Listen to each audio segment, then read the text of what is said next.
Dune Part 2 is the sandiest movie to ever come out since Dune Part 1. And I know it's been a couple weeks since this movie's out. I was on hiatus, so that's why I'm getting to it now. Normally, if I am going to be heavily spoilery in a review, I would put up my tag. Actually, I've got it right here. Where are you? I would put this up. But considering that this movie's been out for a couple weeks, and the book that it's based on has been out for a couple decades, and by couple, I mean like 5 decades, the story for Dune is well and truly known, so I'm not going to bother saying, oh, spoilers. Yeah, like, we know what it is. And the review, I haven't read the book, but I am familiar with the story just through cultural osmosis anyway.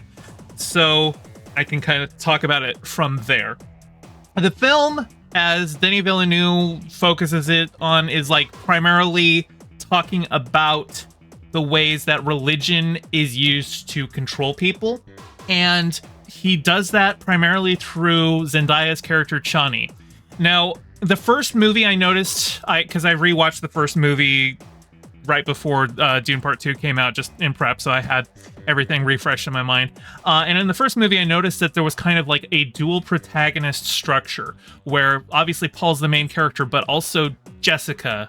Jessica's also the main character in that one. Like the Gom Jabbar test. The film focuses as much on Lady Jessica's reaction to the test as to Paul undergoing it. And in this film, there's the two dueling protagonist structure as well, but instead of Lady Jessica being the other protagonist, it's Chani.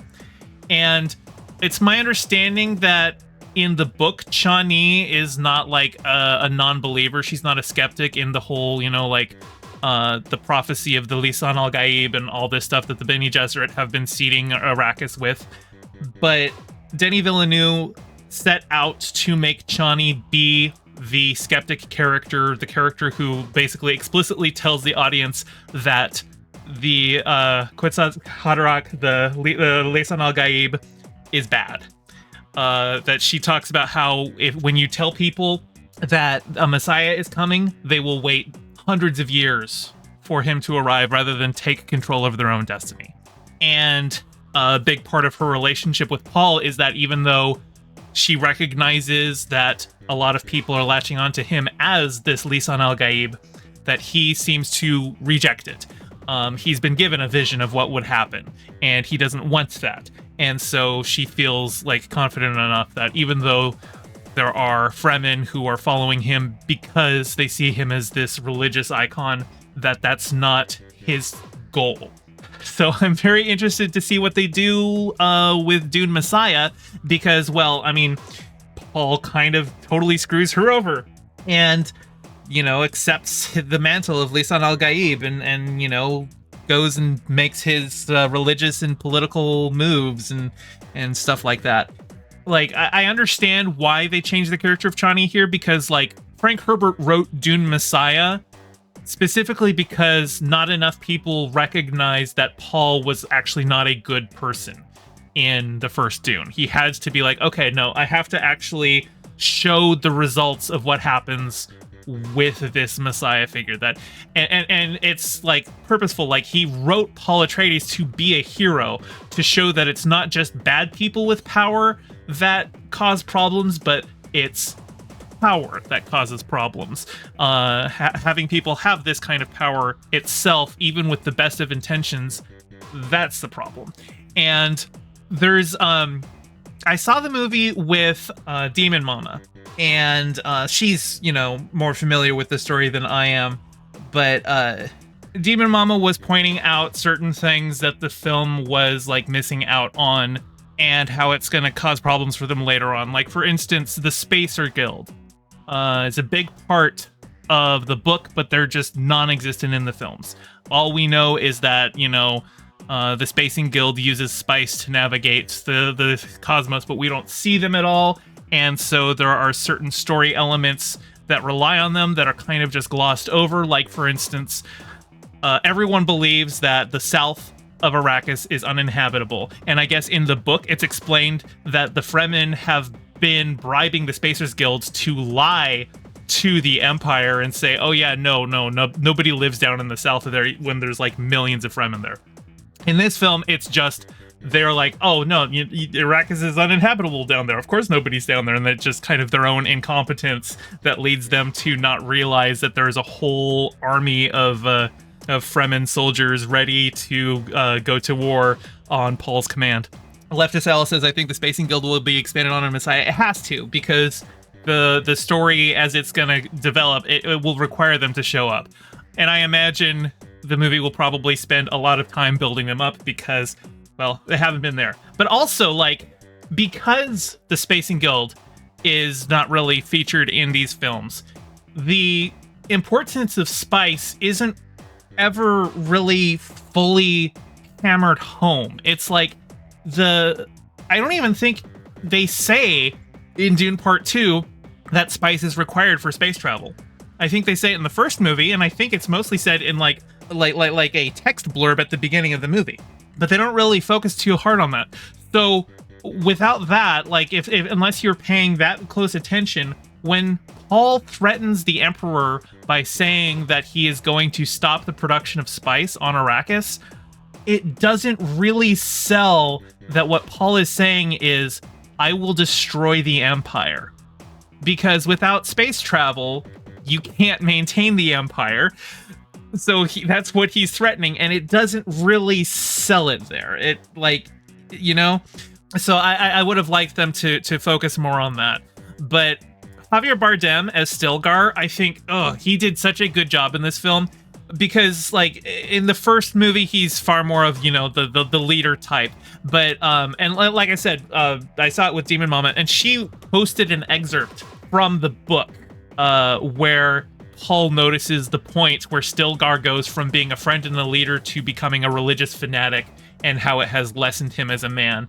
And in this film, he plays him as just somebody who is just more and more just fully buying into the prophecy of the Lisan al-Gaib. He's, just fully devoted himself to Paul, to the point that there's a scene where Paul is in a duel, and the duel starts going badly for Paul. And, like, you can see the fear and doubt in Stilgar's face as it's going on, and he thinks that, like, his faith was misplaced and that Paul's about to die. But then Paul turns it around and wins the duel, and immediately he goes, Lisan al-Gaib! like immediately he's like, okay, fear's over, I'm vindicated, my faith is restored, I chose the right Messiah. And it's a really kind of, it was a comedic moment. Like, I actually laughed at his delivery of it, but that was really good. Also, like, Rebecca Ferguson as Lady Jessica. I really like her in this movie, and I really hate her in this movie. I don't hate Rebecca Ferguson. She's great. But the Lady Jessica is just like a straight up villain in this film. Like, she's just straight up like an awful person now, which is interesting because, like, yeah, she's doing bad things, but the book, like I said, I haven't read the book. I read a little bit of the book, but I never finished it. And it's my understanding that even though, like, a lot of these people are, like, doing bad things, like, Paul is literally ultimately a villain, but written as the hero. For the film to just go ahead and decide, okay, Lady Jessica, she has her own, machinations, but, she's still Paul's mother, and she still has this, like, it just kind of drops all of that and just decides she's, like, just straight up just not a good person at all, and it doesn't try to portray her in any kind of positive light. Like, she's just off building the fanatic army that Paul's going to go and lead the Holy War on. And she does a great job with it. I had an issue with the time compression in this film. I think in the book it takes place over several years, but at the start of the film, Lady Jessica is pregnant with Leto's child, right? And Leto has just been killed in Dune Part 1. And at the end of this film, she is still pregnant, which means that the most that this whole film could span was 9 months. And in that 9 months, Paul has led, like, a guerrilla army to completely topple the Harkonnens and plant him as the emperor of the galaxy. And it felt like not enough time had happened for him to do that and for Lady Jessica to go to the South and spread her mission work to sow the seeds for the Lisan al-Gaib. I don't know. It felt like it needed more time, but they didn't want to deal with the creepy baby that Jessica has. So instead, the baby's just like, Jessica talks to her baby all the time in the womb because she's preborn, which means she's gained consciousness within the womb and has like knowledge of all her ancestors and stuff like that. So, you know, Dune's got some weird stuff, but yeah, I don't know. I really liked it. The VFX look really good. And apparently, I was looking at the behind the scenes. Apparently, they weren't filming with green screen or blue screen. They actually had sand screen, as in they would put up sand colored walls to use to key out, which I have to imagine would make the VFX work a lot harder, like, you know, painting out everything, because like everything is sand colored in the movie. So like, I guess it was just, they had very, very, even solid lighting on those walls, which allowed them to really key in on that. But the end result being that like the backscatter, the reflections from the environment make it feel very much properly colored. Because like you can, you know, subtle lighting differences, you can tell when something has been shot on a green screen or a blue screen. You know, they usually have to like do some touch up around the edges because you'll get some of that reflected back onto them. Luna Rose says, was the creator of this on acid? I have to ask.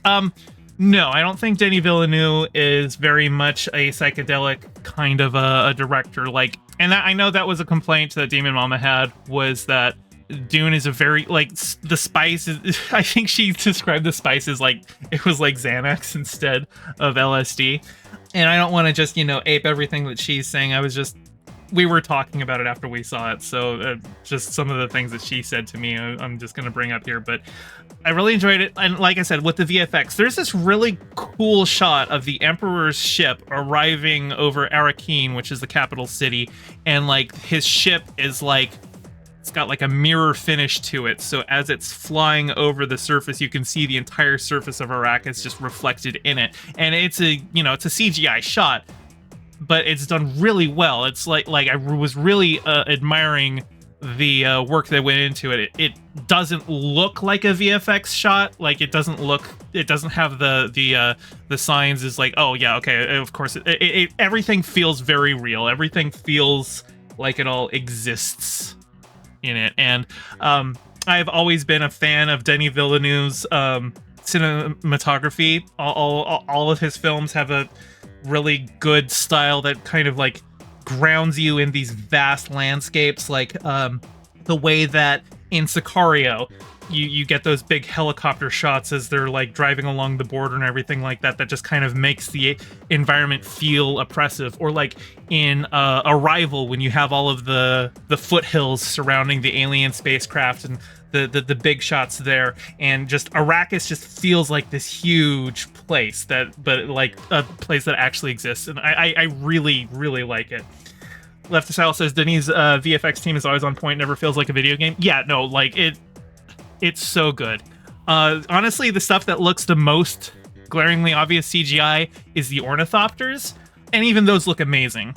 Marina says the original Dune, he used mushrooms, psilocybin. That makes sense. You know, I was surprised to find out that Frank Herbert was inspired to write the book, because I think he was like a reporter at the time, and he was doing a story on the desertification of like Eastern Oregon. He was like looking at the ecology of the expanding Oregon dunes, which seems bizarre to me because like nobody really thinks of Oregon when they think of deserts, right? Like, I mean, you know, I live in the Pacific Northwest, so I know that we have deserts on the other side of the Cascade Mountains, but the Pacific Northwest isn't known for its deserts. Like if you were talking about the California desert or like the Sahara, like, yeah, like those are places that we think of when we think of deserts, but like Oregon?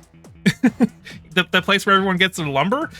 But yeah, I think that's interesting. It's just kind of in my neck of the woods that he was like, okay, well, I'm gonna write a book about worms because of that. Anyway, I really enjoyed this film. My thoughts on it are kind of scattered, but you know, it's been a couple weeks, and that's my thoughts on it. So I would definitely recommend seeing it. Probably already have seen it.